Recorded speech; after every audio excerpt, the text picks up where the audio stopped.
So mga tol, kakatapos lang po ng bigating laban sa Riyadh, Saudi Arabia sa rematch sa pagitan ni Artur Beterbiev versus Dmitry Bivol.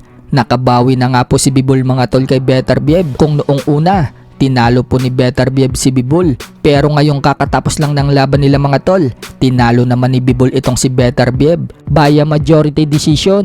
Dahil sa panalo ni Bivol mga tol, siya na po ngayon ang bagong undisputed light heavyweight world champion. Naagaw po niya lahat ng titulo ni Beterbiev. Binigyan din po niya ng kauna-unahan talo si Beterbiev mga tol.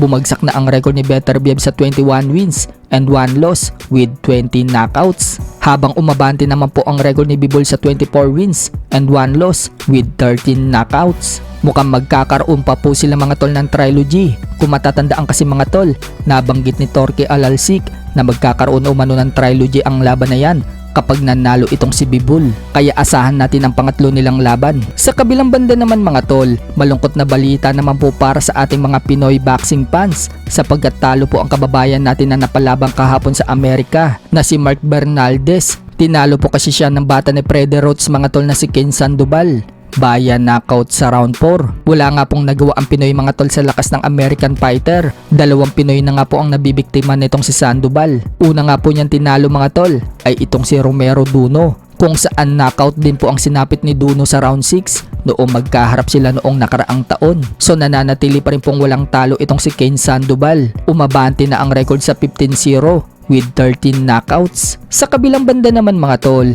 bukas na nga po magaganap ang laban ni Junto Nakatani versus David Keller Contreras, kung saan dedepensahan po ni Nakatani mga tol ang kanyang WBC Bantamweight World title. Maya-maya nga lang mga tol, magaganap na po ang kanilang final weigh-in. Kasama nga din po lalaban sa card na yan mga tol si former world champion Jason Moloney. Kakalabanin naman po ni Moloney mga tol ang Japanese fighter na pinaiyak dati ni Mayweather na si Tenshin Nasukawa. So masusubukan nga po itong si Tenshin Nasukawa mga tol dahil hindi rin basta-basta kalaban itong si Moloney. Dati po kasi itong world champion, lalo pa talagang nag-iinsayo ng todo ngayon si Moloney at gustong makabalik sa tuktok.